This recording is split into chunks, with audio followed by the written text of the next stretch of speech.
The airflow readings were off by 847 cubic feet per minute. That tiny number led me to $2.3 million in dirty cash hidden in my own ductwork. My friend Courtney had been using me. I stepped out of my van into the crisp October morning, tool belt jangling against my hip. 8:47 a.m. according to the dashboard clock. Early enough to beat the worst of the traffic, late enough that the building would be warming up for the day. Westbrook Commercial Plaza stretched 12 stories above me, all glass and steel catching the morning sun. "Rick!" Courtney Baker waved from the entrance, coffee cup steaming in her hand. Her smile lit up her whole face, genuine relief, like I was the cavalry riding in. She wore one of those sharp blazers that probably cost more than I made in a week, but somehow she never made me feel underdressed. "Thanks for coming so quickly," she said as I approached. "The tenants in 12C are complaining about stuffiness again." I nodded, already shifting into diagnostic mode. "When did it start?" "Jennifer Moss called yesterday afternoon. Said her office feels like a tomb by noon." Courtney held the glass door open for me. "And David Thornfield's conference room is practically unbearable during meetings." The lobby smelled like expensive cleaning products and fresh flowers.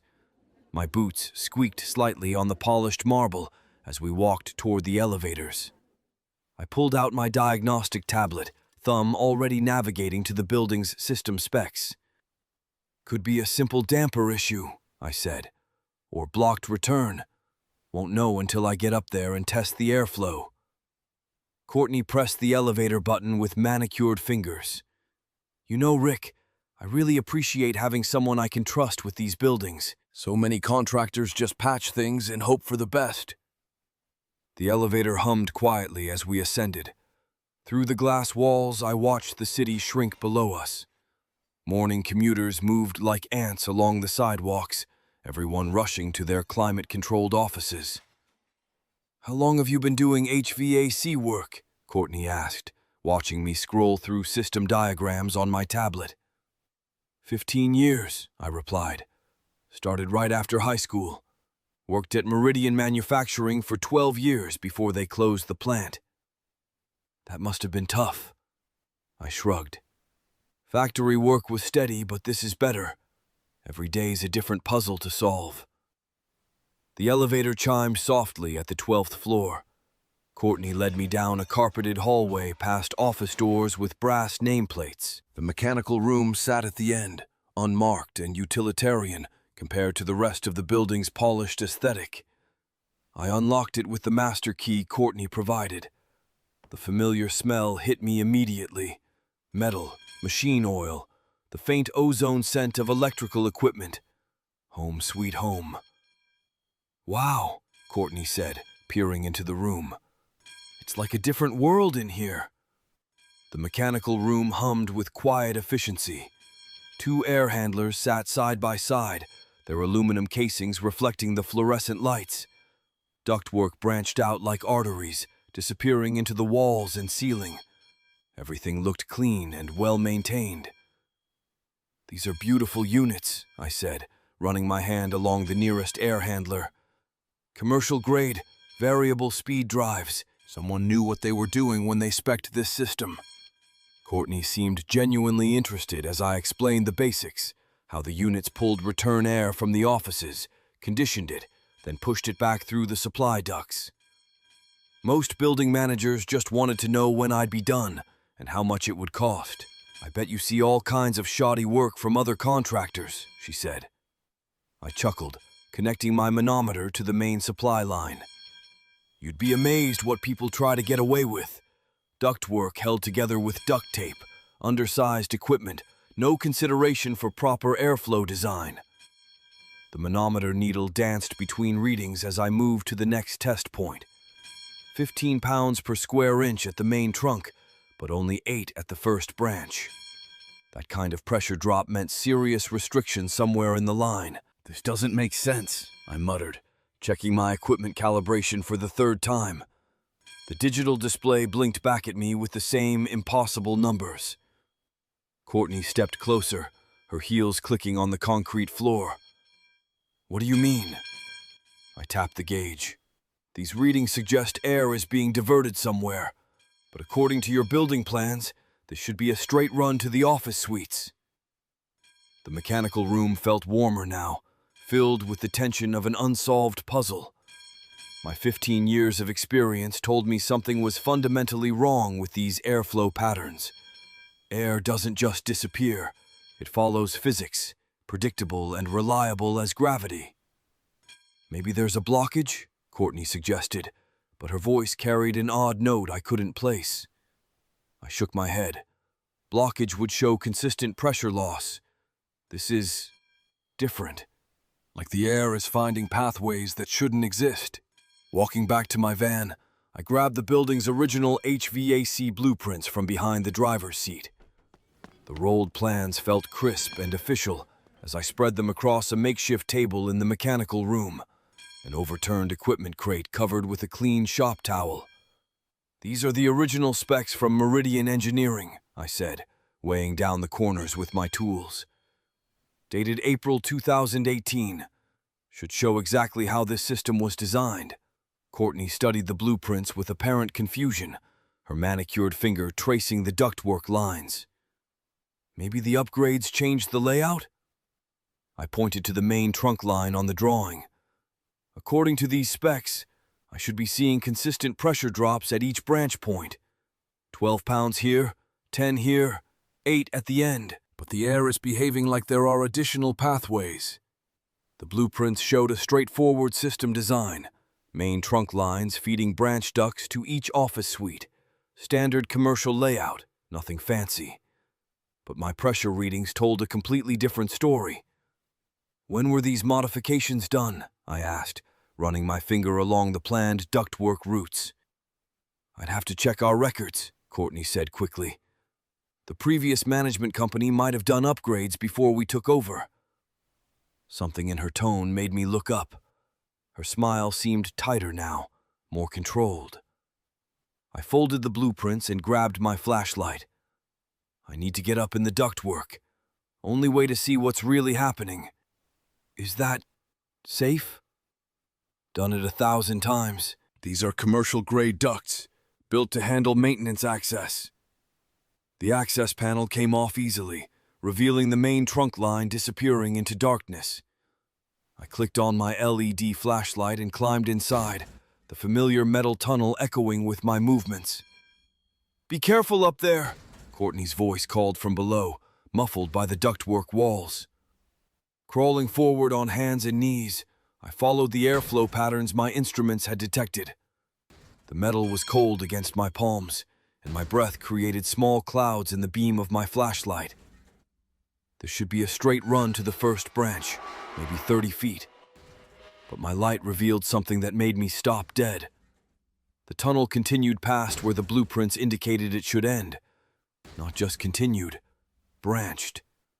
Multiple pathways led off into darkness, welded joints reflecting my flashlight beam. Professional work, but work that didn't exist on any plan I'd seen.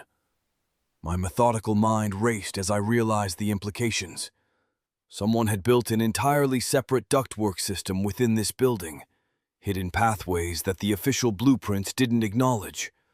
I backed out of the ductwork carefully, my heart pounding harder than the simple physical exertion warranted. The familiar comfort of routine maintenance had evaporated, replaced by the unsettling certainty that nothing here was as it seemed.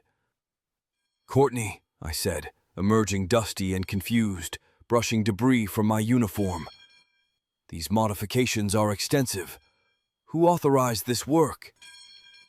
Her expression shifted slightly, becoming more guarded. "I'd have to check our records. Maybe the previous management company did upgrades?" But my trained eye had caught welding marks that looked recent, not from years-old renovations. The bead patterns were clean and consistent, the kind of work that takes skill and time. This wasn't some quick patch job. "This level of modification would require permits," I said, wiping my hands on a shop rag. "Building code inspections, the kind of paperwork that doesn't just disappear." Courtney nodded, but she kept glancing at my diagnostic readings, at the manometer still connected to the test port. Of course, I'll pull all the documentation and get it to you. As I packed my equipment, she became notably more talkative, her earlier warmth returning but feeling forced now. You know, Rick, I manage 3 other properties downtown. All of them could use someone with your expertise. Good, reliable HVAC work is hard to find. I nodded politely, coiling my test leads. Always appreciate the work. We believe in paying professionals what they're worth, she continued. None of this lowest bidder nonsense. Quality costs money, but it's worth it in the long run. Her smile seemed calculated now, and I realized she'd been watching my every move since I arrived. The morning's friendly atmosphere had shifted into something that felt desperate, almost pleading. Outside, clouds had moved in, casting the mechanical room in gray shadows. The fluorescent lights seemed harsher, more clinical. I'll write up my findings and email them to you, I said, shouldering my tool bag. Perfect. And Rick, I'd appreciate if you could keep this between us for now, until we figure out exactly what happened with the previous contractors. Standing by my van in the parking lot, I reviewed my readings one final time before leaving. The manometer data showed air moving through spaces that the blueprints insisted were solid walls. Physics doesn't lie. Air follows the path of least resistance, and it was clearly finding routes that shouldn't exist. My hands shook slightly as I started the engine. The October wind picked up, rustling papers in my truck as Courtney waved goodbye from the building entrance. I waved back, but my mind was already racing ahead to what I needed to do next. The routine maintenance call had become something much more serious. 15 years of troubleshooting had taught me that when the evidence contradicts the documentation, somebody's lying. And the evidence was telling me this building had secrets hidden in its walls. The phone buzzed at 6:23 a.m., Courtney's name on the screen. Rick, honey, I hope I'm not waking you. I know you wanted to finish that analysis work, and I've got some good news. The building's completely empty today. Maintenance shut down. Perfect time for you and your helper to really dig into those ductwork issues. I rubbed sleep from my eyes. Tommy's not supposed to start until 8. Even better. Gives us time to go over the building systems without interruption. I'll have coffee ready. The drive to Westbrook took 20 minutes through morning traffic. Tommy met me in the parking lot, tool bag slung over his shoulder, nervous energy radiating off him like heat from an engine block. First big diagnostic job, he said, adjusting his brand new work gloves. Don't want to mess this up. Just follow procedure, take notes.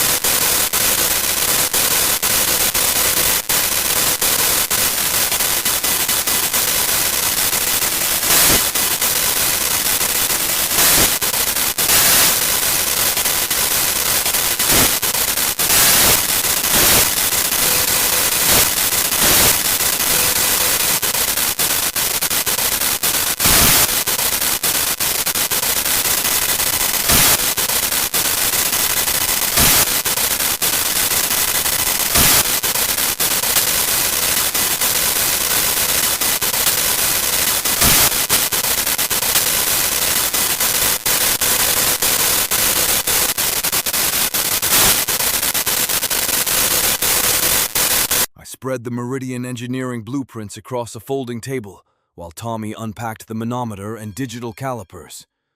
The 2018 schematics showed clean lines, main trunk feeding 6 commercial units, standard branch configurations, nothing fancy.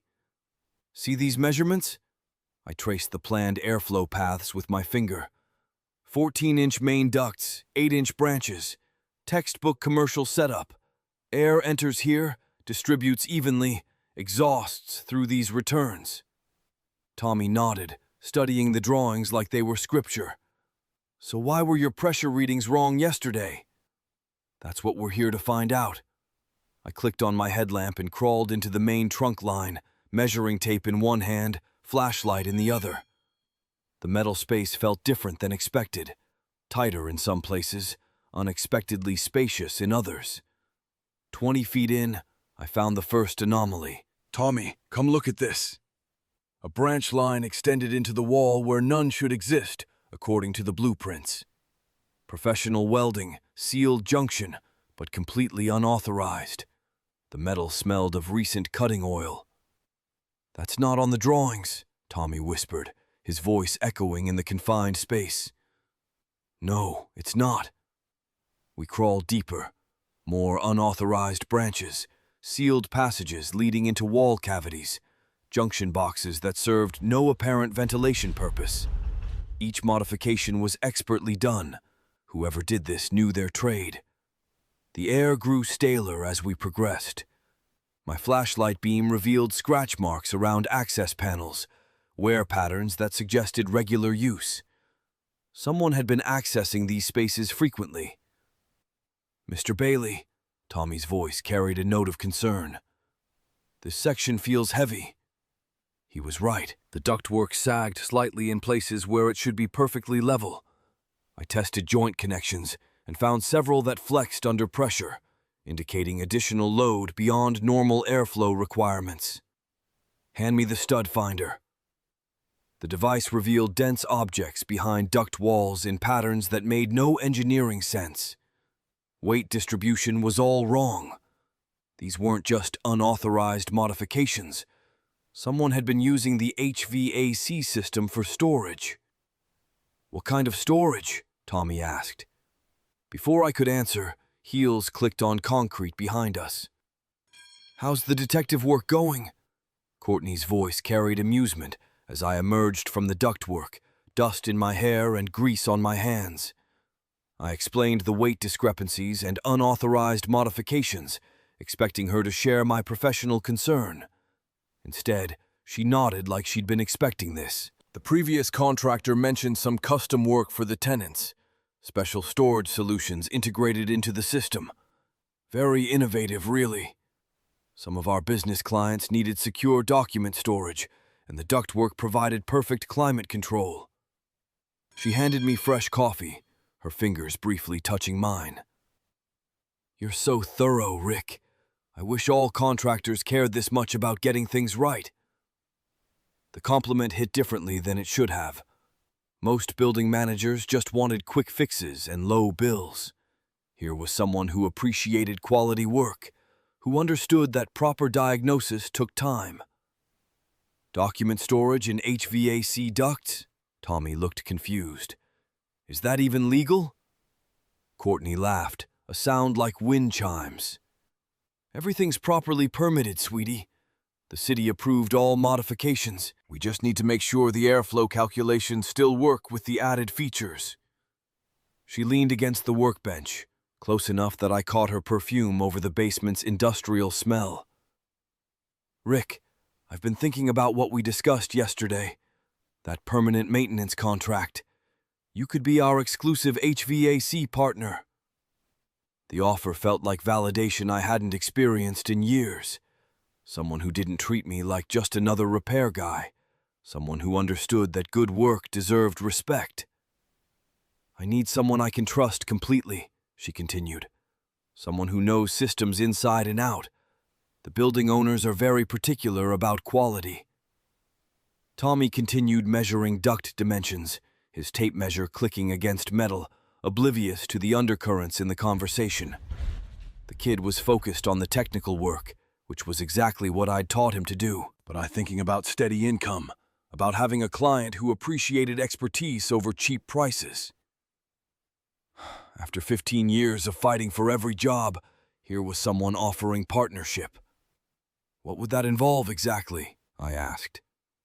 "The contract would be comprehensive," Courtney explained, her voice taking on a business-like tone.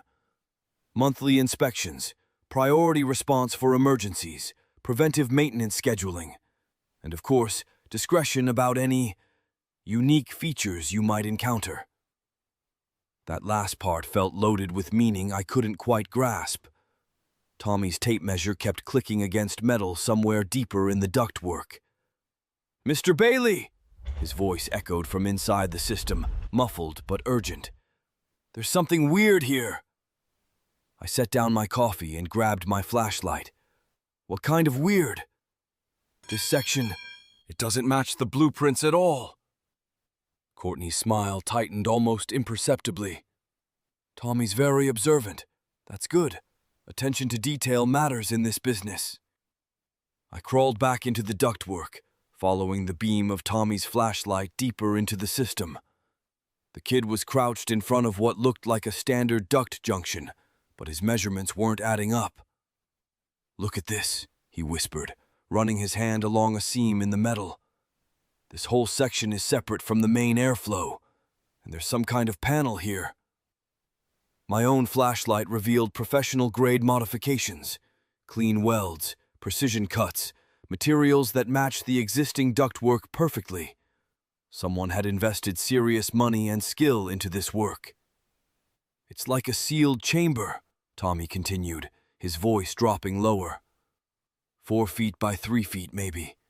But why would you isolate part of the ductwork like this? I examined the construction more closely. The workmanship was excellent, better than most contractors I knew could manage. The access panel was nearly invisible, designed to blend seamlessly with the surrounding ductwork. "Emergency equipment storage?" I suggested, though it didn't feel right. "Electrical access? In the middle of the HVAC system? That doesn't make sense." He was right. The location violated basic building codes and common sense. I photographed the modifications with my phone, documenting each angle and measurement. Whatever this was, it needed to be in my report. The air inside smelled different, cleaner somehow, with an almost sterile quality that didn't belong in a decades-old ductwork system. "Mr. Bailey, there's more of them," Tommy called from further ahead. "A lot more." I crawled toward his voice, my knees scraping against metal ridges. He'd found another sealed chamber, then another. Each one professionally constructed, each one hidden behind panels that required specific pressure to reveal. 6 separate spaces, I counted, my systematic mind cataloging each discovery. All professionally built, all concealed. Tommy's face looked pale in the flashlight beam. "This is really strange, Mr. Bailey. Why would someone build all this?" I didn't have an answer. The pattern suggested months or years of careful planning. Someone had redesigned sections of this building's HVAC system for purposes that had nothing to do with heating and cooling. "We document everything," I told him. "Measurements, photos, locations. Whatever this is, it's not on any schematic I've seen."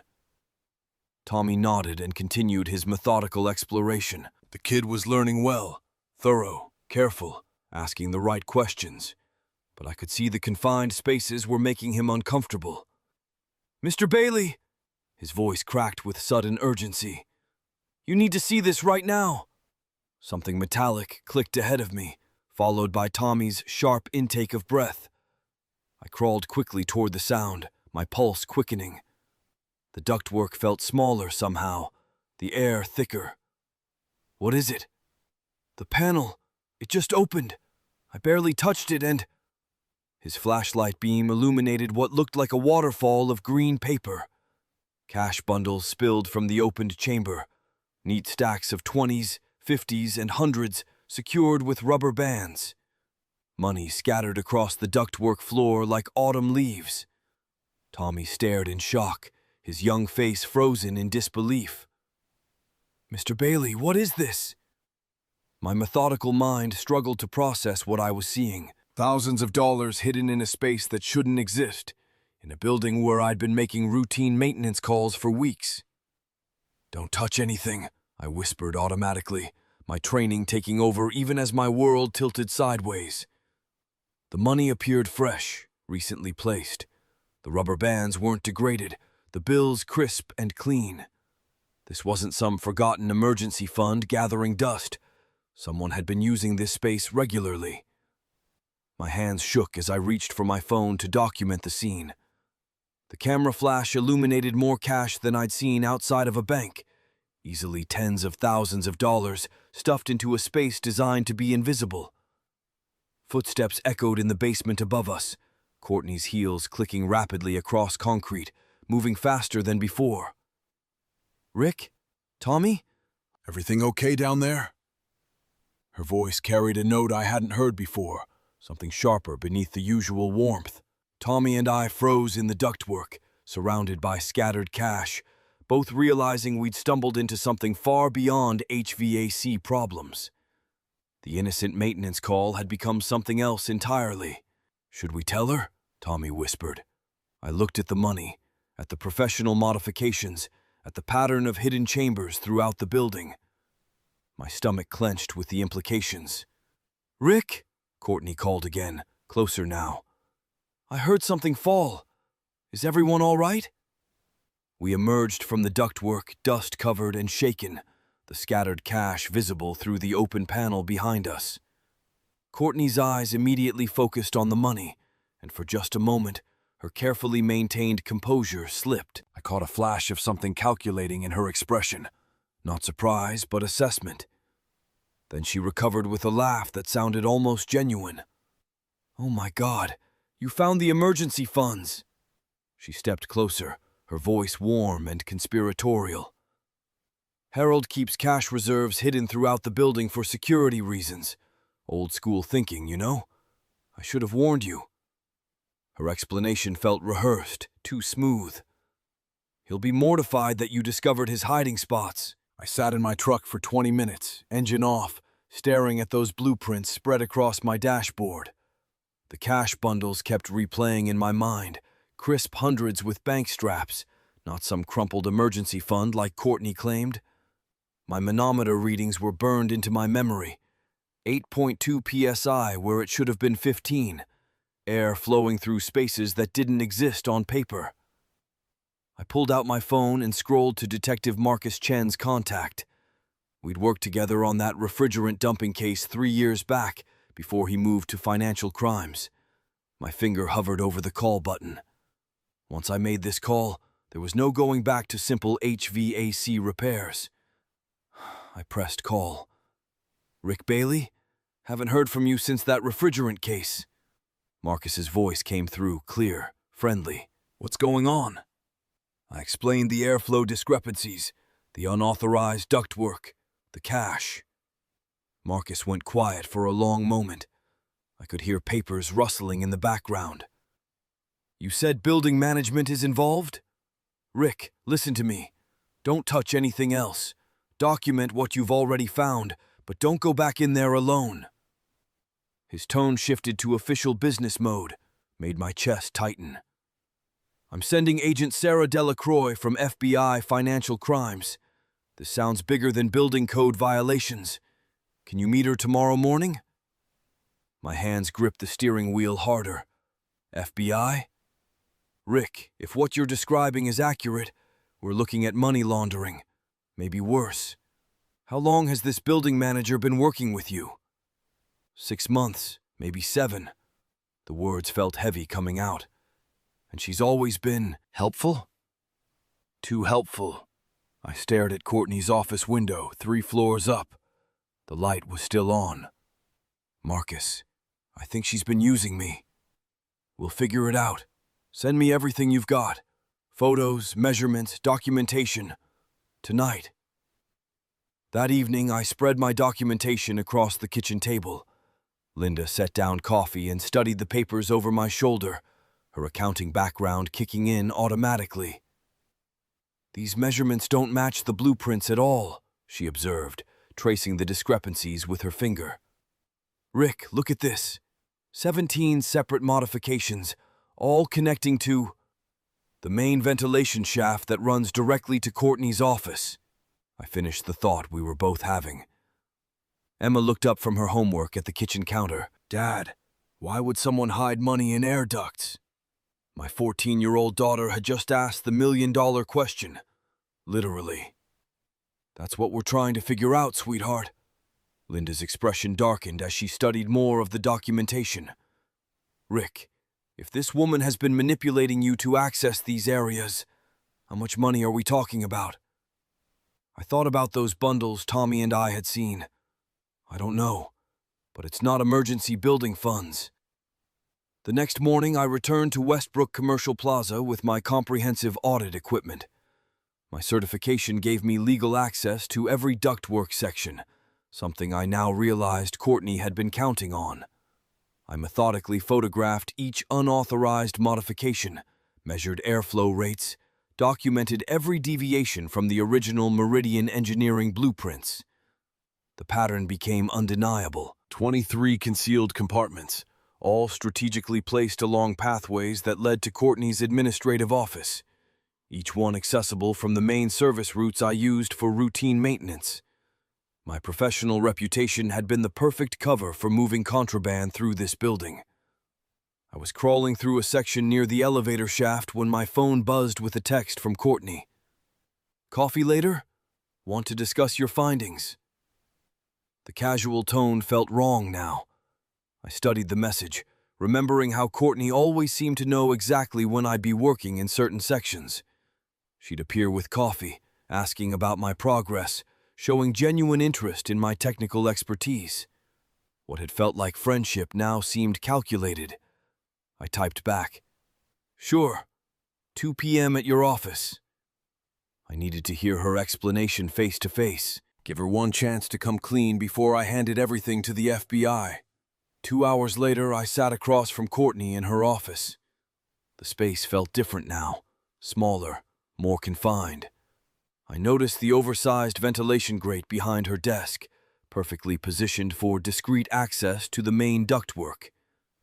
She poured coffee with steady hands, smiling warmly. "So, Rick, you've been thorough with your inspection. Find anything interesting?"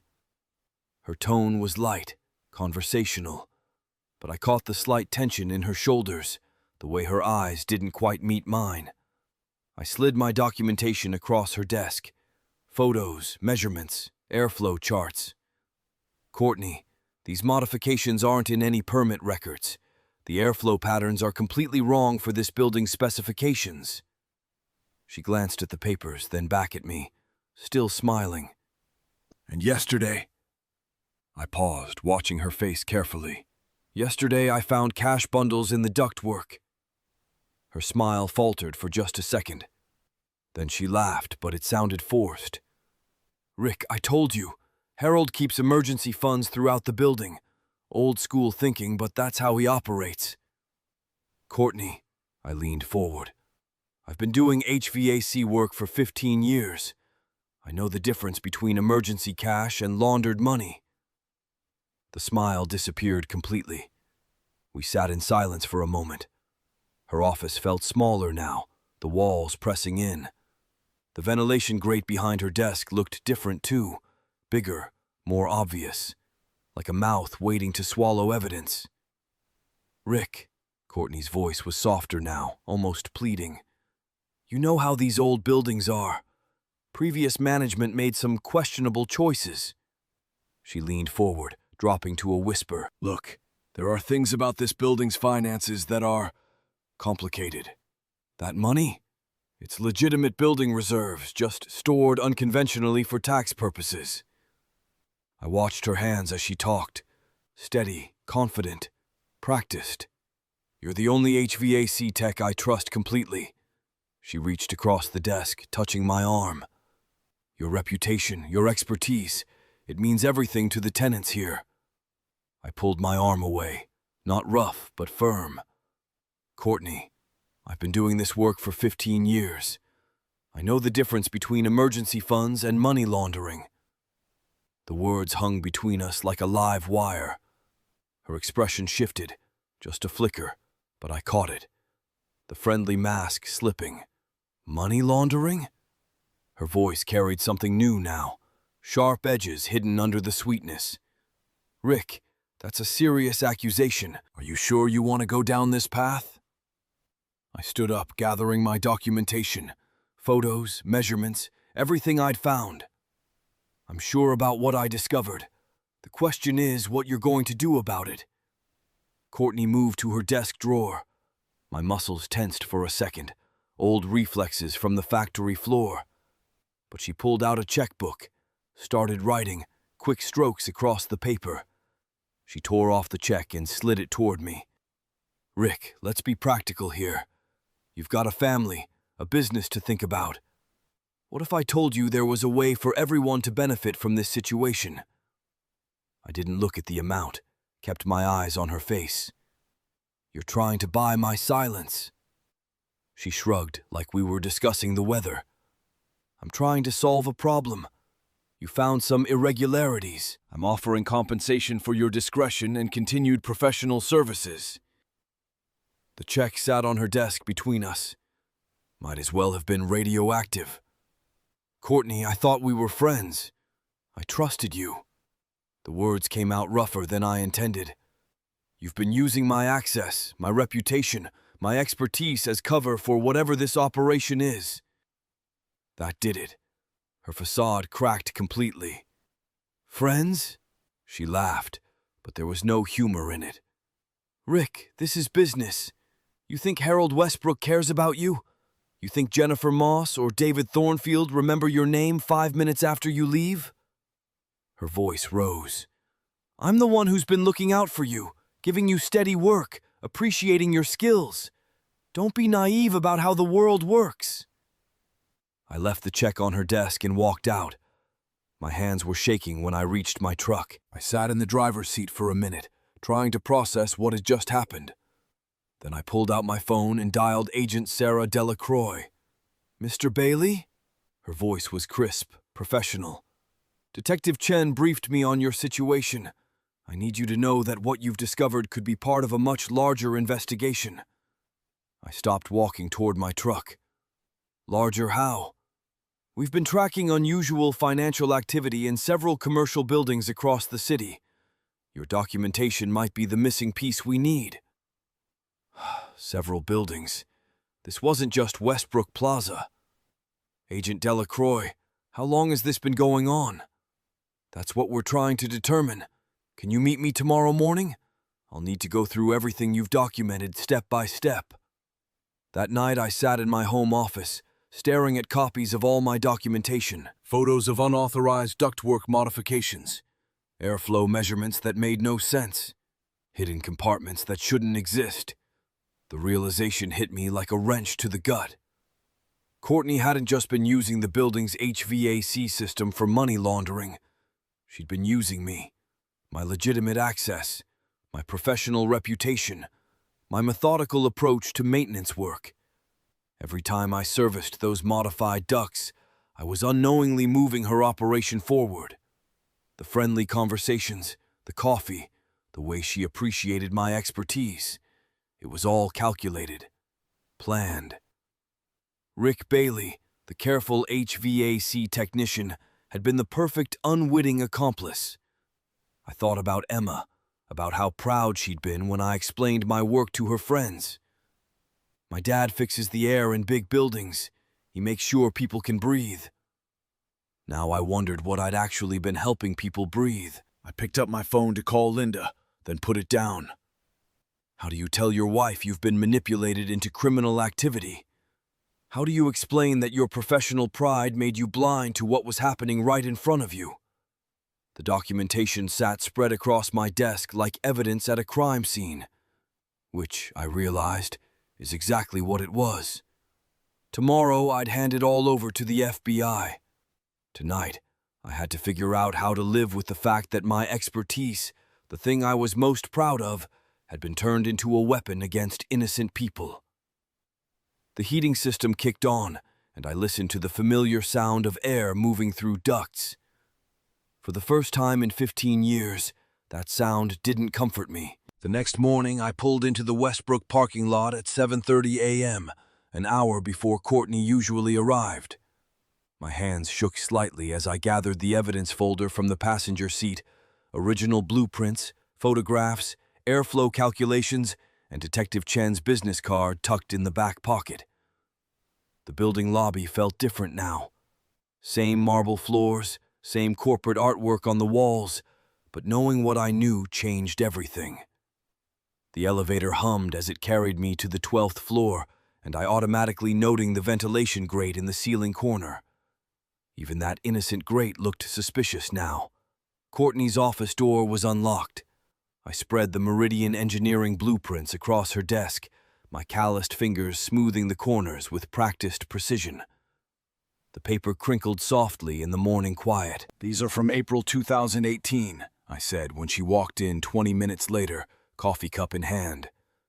My voice came out steadier than I felt.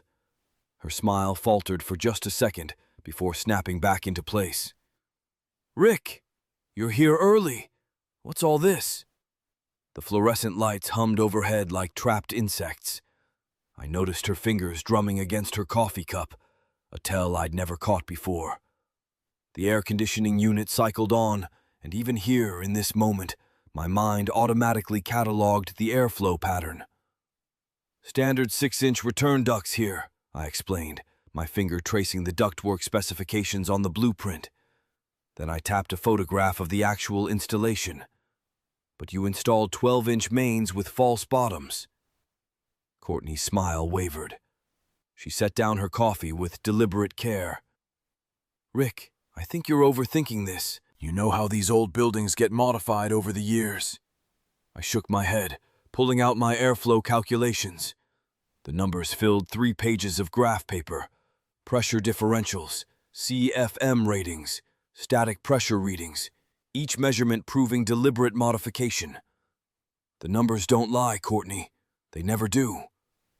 The office suddenly felt too warm despite the AC running. I'd been preparing for this moment for days, rehearsing the technical explanations, but facing her now made my chest tight. Courtney stood abruptly, her chair rolling back into the wall with a soft thud. "You're making a big mistake, Rick." Her voice had lost its warmth, becoming sharp as sheet metal.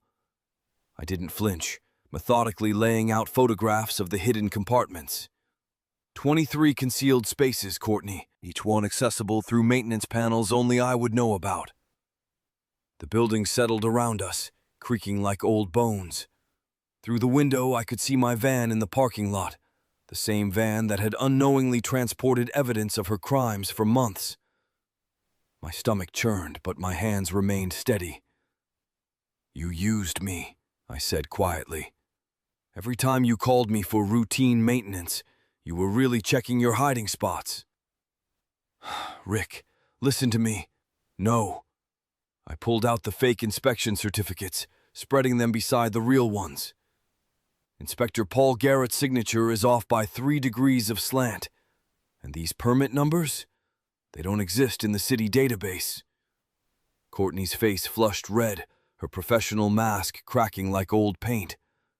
The office air grew thick with tension, each breath feeling labored. I realized I'd been holding my breath and forced myself to exhale slowly. Outside, a delivery truck rumbled past, normal life continuing while my world reshaped itself. The evidence spoke louder than any argument I could make. "You think you're so smart with your little measurements and calculations?" Courtney slammed her palm against the desk, making the blueprints jump. Her voice rose to a near shout. "You have no idea what you're messing with, Rick!" I stepped back instinctively, my back hitting the office door. For the first time, I saw real desperation in her eyes. Not the charming building manager who brought me coffee, but someone cornered and dangerous. The fluorescent light flickered overhead, casting shifting shadows across the scattered evidence. My phone felt heavy in my pocket. Detective Chen should be getting my message right about now. "I trusted you, Courtney." My voice dropped to barely above a whisper. "You made me part of this without me knowing. Every repair I made, every access panel I opened, you turned my work into your crime." The admission hung in the air like dust motes in sunlight. Courtney's anger deflated slightly, replaced by something that almost resembled regret. "Rick, you don't understand the pressure I was under. The building was failing. The tenants were threatening to leave. I needed those modifications to make the HVAC system more efficient." Her explanation sounded hollow even to her own ears. I shook my head slowly, gathering the evidence back into my folder. "Efficient for moving money, maybe.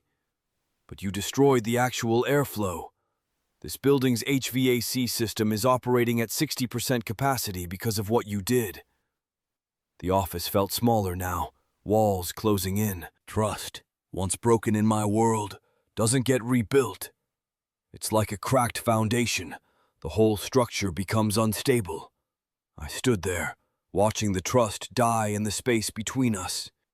The evidence folder felt like it weighed 50 pounds in my hands. Courtney moved toward the window, her designer heels clicking against the tile floor.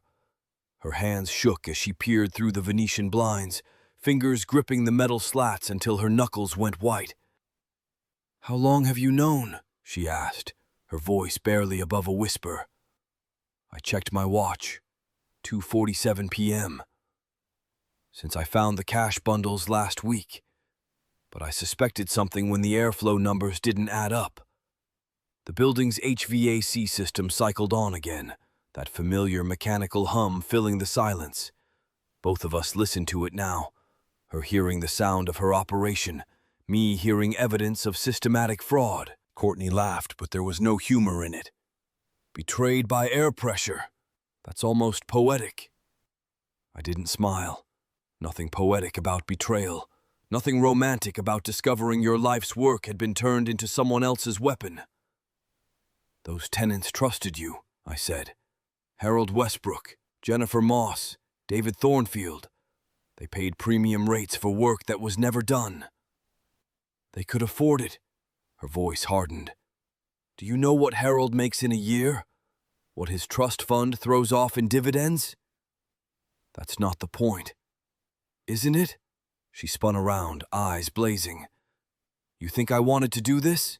You think I enjoyed lying to you?" The sound of car doors slamming echoed from the parking lot below. Heavy, deliberate slams, not tenants arriving for afternoon meetings. Courtney's face went white as she looked through the blinds again. 3 black SUVs sat in the visitor spaces, their engines still running. "You called them," she whispered. Not a question, a statement of defeat. I nodded once. "Detective Chen from Financial Crimes. They've been investigating for 3 days." Heavy footsteps echoed in the hallway outside, purposeful and measured. Multiple sets, moving with the kind of coordination that comes from federal training. Courtney sank into her leather chair, suddenly looking much older than her 42 years. The fluorescent light continued its nervous flicker, casting everything in harsh, unforgiving clarity. Justice has a sound, I realized. It sounds like federal agents climbing stairs. The office door opened without a knock. Agent Sarah Delacroix entered first, her FBI badge gleaming under the office lights. 2 more agents flanked her, their suits dark and professional. "Courtney Baker, you're under arrest for money laundering and federal fraud." The Miranda rights echoed off the office walls as Courtney extended her wrists with surprising dignity. No more protests, no more explanations, just acceptance. I stood pressed against the wall, watching months of unwitting complicity finally receive justice. The handcuffs clicked with mechanical precision, a sound I'll remember for the rest of my life. Through the window, I could see more agents securing the building. My van sat in the parking lot, no longer a vehicle of unknowing crime, but evidence of my integrity. "Mr. Bailey?" Detective Chen approached as the agents escorted Courtney from the office. "Your documentation made this case airtight. The federal prosecutor wants to meet with you tomorrow." I nodded, still processing the surreal nature of watching someone I'd trusted being led away in handcuffs. The office felt hollow now, stripped of its false normalcy. Papers scattered across Courtney's desk told the story of systematic fraud, but my mind kept returning to that first moment I noticed the airflow discrepancy. Sometimes the smallest details change everything. My expertise had finally served justice instead of crime. 3 weeks later, I sat in Agent Delacroix's downtown office, staring at a check that represented more money than I'd ever seen at one time. "Federal whistleblower reward," she explained, sliding the paperwork across her metal desk. "Your evidence led to recovering $2.3 million and preventing future fraud. The amount was enough to start my own HVAC business, enough to finally step out from under other people's shadows and build something that belonged to me. I thought about Harold Westbrook getting his money back, about Jennifer Moss's overcharges being refunded, about David Thornfield learning his premium air filtration system was actually worth what he'd paid. The check felt substantial in my hands, but more substantial was the knowledge that my skills had served justice. For the first time in years, I allowed myself to dream about being my own boss. "There's one more thing," Agent Delacroix said. "The Bureau's recommending you for a civilian service commendation. Your attention to detail prevented this operation from expanding to other buildings." I folded the check carefully, sliding it into my wallet next to Emma's school photo. "Just doing my job," I said. "No," she replied. "You went above and beyond.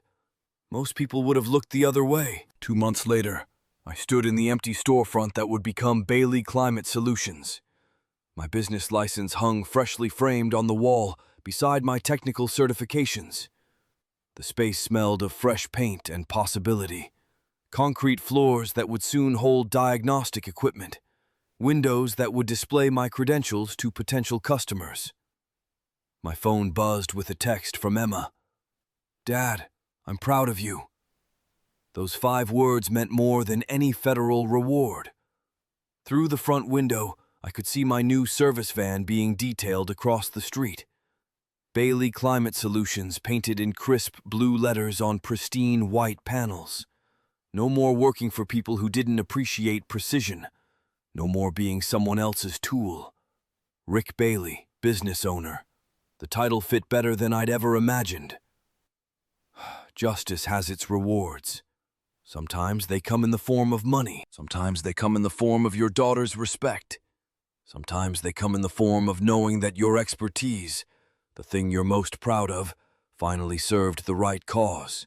I unlocked the front door of my new business and stepped inside. The future smelled like fresh starts and honest work.